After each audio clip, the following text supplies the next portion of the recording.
इसका नाम जो रखा गया है, शायद वो पाकिस्तान समझ ही नहीं पाया। अनडिवाइडेड इंडिया, यानी उसको कहते हैं चूना लग गया। चूना ऐसे लग गया कि इस इतने बड़े इवेंट को पाकिस्तान ने एक्सेप्ट कर लिया, चलो अच्छी बात है, लेकिन इसका नाम उर्दू में बनता है अखंड भारत। अस्सलाम वालेकुम, नमस्ते, सत श्री अकाल। उम्मीद करता हूँ ठीक होंगे, खुश होंगे। मैं हूं तारिक रियाज़ी, मेरे साथ मौजूद है। अस्सलाम वालेकुम, नमस्ते, सत श्री अकाल। मैं हूँ सबीरा खान। तो चलते हैं वीडियो की तरफ, ही करेंगे बहुत सारी बातें। So let's go. तो स्टार्ट करते हैं वीडियो को। वीडियो का टाइटल है India invited Pakistan and Bangladesh to undivided India event first time in 150 years. तो स्टार्ट करते हैं वीडियो को। Let's play. अनडिवाइडेड। नमस्कार, वेलकम टू करियर 247। मैं हूं प्रशांत धवन। नाउ रिसेंटली एक बहुत ही इंटरेस्टिंग डेवलपमेंट हुई है जिसके बारे में आप सबको बताना चाहिए। यहां पे आप देख पाओगे undivided India event. Bharat organise करेगा अनडिवाइडेड इंडिया इवेंट, और इस इवेंट के लिए इंडिया ने पाकिस्तान, बांग्लादेश के साथ साथ इंडिया के जो आसपास के देश हैं, अफगानिस्तान, म्यांमार, भूटान, मालदीव, श्रीलंका, नेपाल, सबको इनवाइट किया है, क्योंकि Indian meteorological department 150th anniversary अपनी सेलिब्रेट कर रहा है। और 150th। सरप्राइज की बात देखिए, एक बार को यहाँ पे अज्यूम कर सकते हैं कि अच्छा नेपाल, भूटान, मालदीव, अफगानिस्तान, म्यांमार ने जो इनविटेशन एक्सेप्ट कर लिया होगा, पाकिस्तान थोड़ा इशू करेगा। नहीं, पाकिस्तान ने ये इनविटेशन एक्सेप्ट कर लिया वाह है। भाई, पाकिस्तान जबरदस्त। अनडिवाइडेड इंडिया इवेंट को अटेंड करने के लिए आएगा। यहाँ पे आप 150। देख पाओगे इस्लामाबाद एक्सेप्ट्स। हालांकि बांग्लादेश ने अभी तक ये इनविटेशन स्वीकार किया नहीं है। बांग्लादेश में कहूंगा पिछले कुछ महीनों में हर तरफ से कहीं भी इनको दिखता है कि इंडिया के साथ कुछ लिंक है, कुछ मीटिंग है, बांग्लादेश के लोग इंडिया में जाएंगे किसी इवेंट के लिए तो ये कैंसिल कर देते हैं। तो मैं सरप्राइज नहीं होऊंगा अच्छा। अगर लास्ट मोमेंट पर बांग्लादेश कह दे कि हम अनडिवाइडेड इंडिया इवेंट में नहीं आएंगे और पाकिस्तान अपनी तरफ से आ जाए। बहुत ही एक विचित्र दृश्य होगा, मगर हैरत ये भी अंगेज। अपने आप में कोई छोटी बात नहीं है कि इंडिया के आसपास के सभी देश भारत का जो एक बहुत ही इंपॉर्टेंट रोल रहा है कई हजारों लाखों जाने बचाने में, उसको रिस्पेक्ट देते हुए भारत को विजिट करें। अब यहां पे आप कहोगे आईएमडी के 150 साल, ये ऐसा क्या स्पेशल इवेंट हो गया कि IMD पाकिस्तान भी आने को इंडिया तैयार है, अफगानिस्तान, म्यांमार, मेट्रोलॉजी मालदीव्स, और ना सिर्फ डिपार्टमेंट। ये सब देश, इंडिया ने तो जो ऑफिशियल्स हैं मिडिल ईस्ट के, यूरोप के और देशों के, उनको भी इनवाइट किया है। वो सब भी आ रहे हैं। अच्छा, नाउ यहाँ पे आपको समझना कमाल। होगा कि आईएमडी ने किस तरीके से ओवर द इयर्स लाखों जानें बचाई हैं। नाउ पहले मैं आपको लेके जाता हूं साल 1864 में। 1864 का इंडिया बहुत अलग था। हमें पता नहीं होता था कि मान लीजिए कोई तूफान आने वाला है, कोई साइक्लोन आने वाला है, अपने लोगों को कब वार्निंग दे, कब वो पीछे हटे, कब हम जान बचा पाए, हमारे पास प्रॉपर साधन थे नहीं। और इसलिए 1864 में भारत के साथ एक बहुत बड़ी ट्रेजेडी होती है। एक तो देखिए, हमारे देश को धीरे धीरे ब्रिटिशर्स पूरा कॉलोनाइज कर रहे थे, हर जगह हमारी फ्रीडम जा चुकी थी। उसके अलावा फिर क्या होता है, वेस्ट बंगाल में एक साइक्लोन आता है, ट्रॉपिकल साइक्लोन, अच्छा। जो बहुत बड़ा। इतना घातक होता है जिसकी वजह से 40,000 लोग मारे जाते हैं। ये तो मैं 1800। कह रहा हूं डायरेक्ट इंपैक्ट से मरे थे, ड्यू टू द साइक्लोन जिसने हिट किया था इंडिया को 1864 में। उसके बाद फेमाइंस भी आई, उसमें कई लाखों लोग मारे सूखा। गए। साइक्लोन ने पूरे रीजन को बर्बाद कर दिया था। नाउ ये टाइम था 1864 का।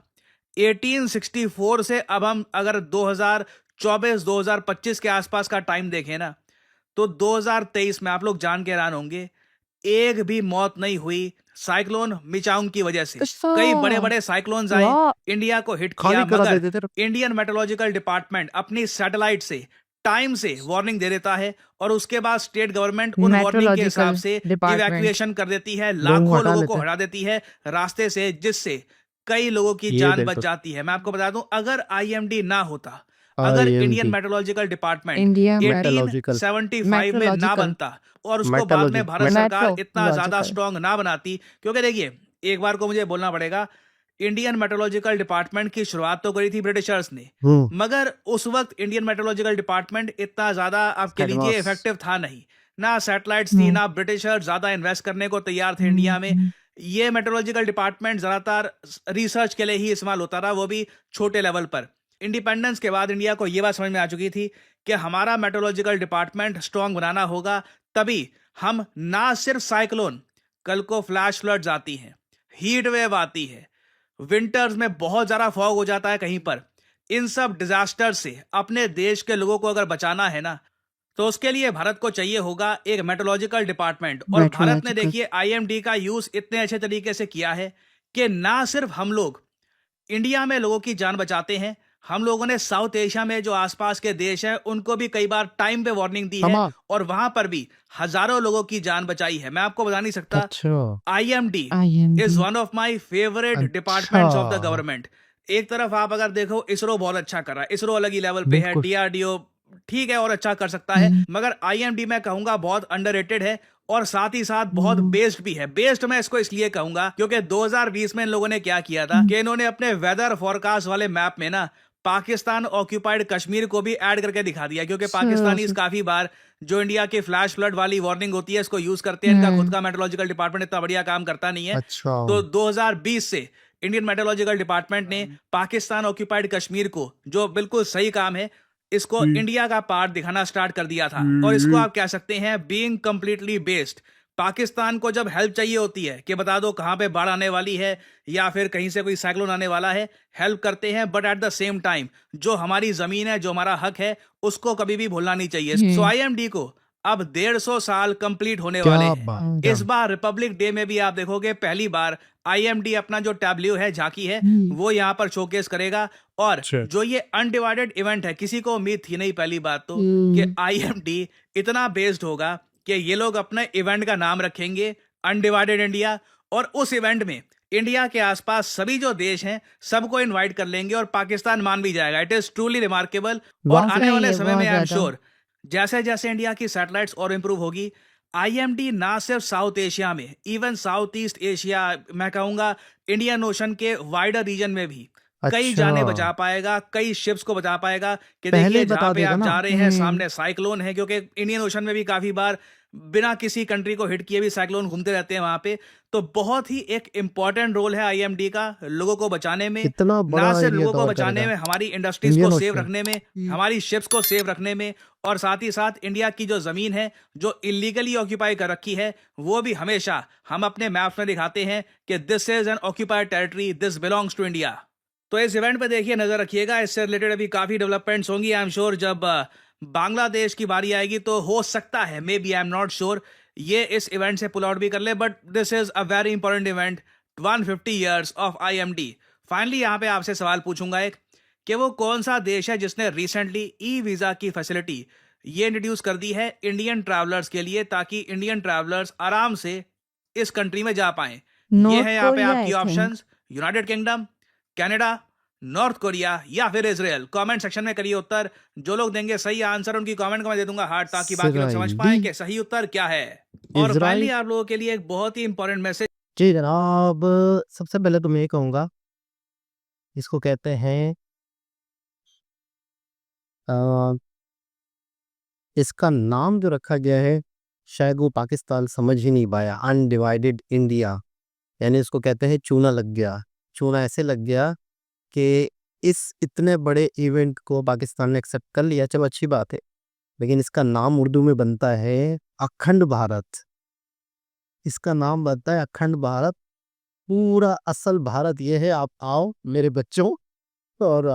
और एक आईएमडीपी जो है, आईएमडी, इस आईएमडीपी जो है, आईसीडी, आईसीडी नहीं, आईएमडी। हाँ आईएमडी तो मैं आईएमडी जो है वो एक इदारा है जो वो यूँ समझ लें कि हाँ आईएमडी।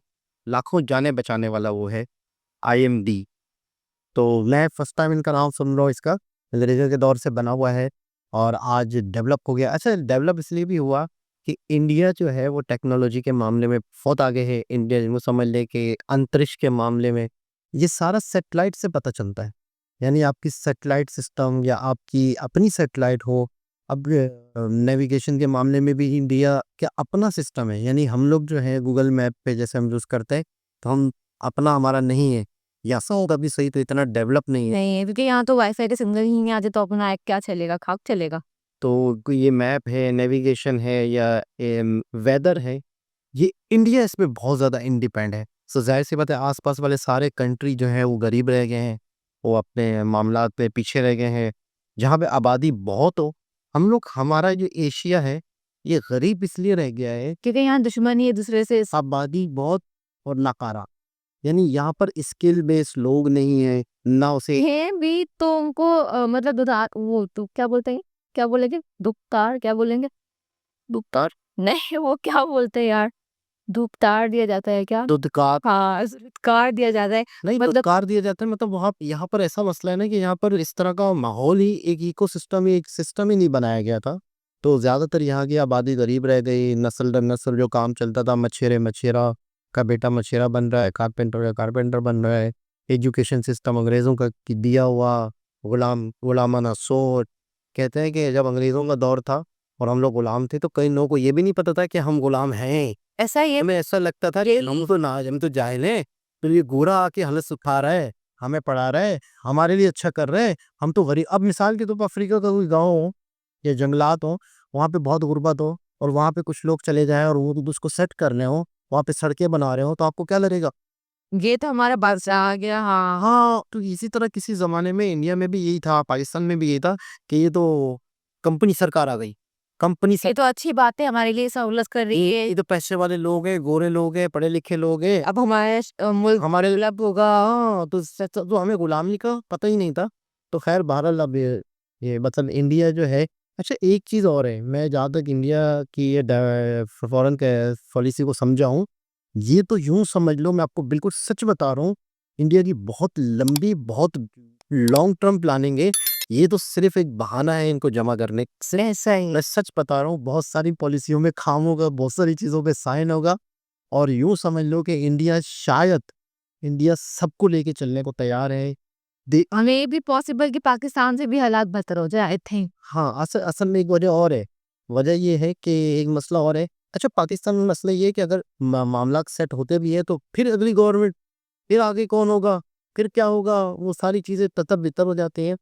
अच्छा, एक मसला और भी होगा कि मोदी जी ने ये भी कहा था किसी बयान में, किसी लेक्चर में, किसी स्पीच में, कि जब तक, मोदी जी ने कहा था, ये वैसे ही एक अंडरस्टूड बात है, कि जब तक आपका आस-पास का रीजन तरक्की नहीं करेगा, आप तरक्की नहीं करेंगे। ऐसा ही है बिल्कुल। यानी आपके आस-पास में अगर क्राइम है, गुर्बत है, परेशानियाँ हैं, कुछ ना कुछ इल्लीगल चीज़ें हैं, तो आपके देश में कहीं न कहीं उसका असर रहेगा। कंट्री को छोड़ो, मतलब हम जैसे कि सोसाइटी होती है, तो सोसाइटी में भी एक बेंगलो होते हैं तो बेंगलो ही होते हैं। कि बेंगलुरु के बराबर में कोई कच्ची आबादी है और कच्ची आबादी में हेरोइन बिक रही है, तो फिर फिर तो आपका वो जो बेंगलो है उसकी इमेज भी खराब होगी, इतना शानदार वो बेंगलो बना होगा। अरे वहाँ से लोग भी आ जाएँगे प्लाग के, ऐसे वहाँ से लोग कचरा भी फेंकेंगे, तो बहुत सारी चीज़ें हैं कि आपका पूरा रीजन तरक्की करे तो आप तरक्की करते हैं, सही है। और मोदी जी ने एक और चीज़ भी कहा है, मोदी जी की बहुत सारी बातें याद आ रही है फ़ैरियों को।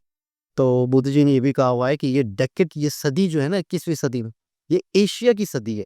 ये सारी चीज़ें उनके ज़हन में हैं, उसको लेके कोई ना कोई आगे प्लानिंग होगी और ये जो सिस्टम है अपना आईएमडी, ये सिस्टम जो है ये सबके बेनिफिट में है। तो कहीं न कहीं हो सकता है कि कनेक्ट किया जाएगा कि हाँ यार, कहीं पर भी कोई कराची के साहिल पर, कोई बलूचिस्तान के साहिल पर, बल्कि ईरान से जिस किसी तरफ भी, मतलब ईरान तो शायद समंदर पर, ईरान समंदर पर नहीं लगता, कि किसी के साहिल पर कोई प्रॉब्लम है, बांग्लादेश हो, नेपाल हो, कई ऐसे देश भी है जो बिल्कुल समंदर के बीच में है, श्रीलंका है। तो बिल्कुल ऐसे कंट्री भी है जो प्रॉब्लम में आएँगी, तो इंडिया उनको सपोर्ट करेगा। सबसे अच्छा, और भी लेकिन उसके लिए कोलैबोरेशन होना ज़रूरी है। आपस में कॉन्टैक्ट होना ज़रूरी है, आपस में मामलात को सेट होना ज़रूरी है। और इसके साथ-साथ ये इसमें बहुत सारी अपॉर्च्युनिटीज़ मिल सकती है। जब एक्सेप्ट पाकिस्तान को इन्विटेशन दिया गया है और बुलाया गया है, उसने एक्सेप्ट भी कर लिया है, तो बहुत ही अच्छी अपॉर्च्युनिटी है अगर पाकिस्तान अग्री कर देती तो। शिकार होंगे। 3-4 नहीं, मैं तो कहूँगी 15-20 शिकार कर सकता है अगर चाहे तो। पहले जाके तो सॉरी सर है, माफ़ी माँगे। जैसे पाकिस्तान का भी बेनिफिट होगा, इंडिया का बेनिफिट होगा। सबका बेनिफिट होगा, और मतलब सब मिलकर ये एस जे शंकर जी की भी पॉलिसी का अंदाज़ा है, मुझे अजीत डोभाल का भी थोड़ा बहुत अंदाज़ा है, मुझे मोदी जी का भी थोड़ा बहुत अंदाज़ा है, तो कहीं न कहीं कोई ना कोई बेहतरी आए इन फ्यूचर, उम्मीद रखते हैं हम। दोबारा किसी और वीडियो के साथ आपसे मुलाकात होती है। जब तक के लिए ख्याल रखें, अल्लाह हाफ़िज़।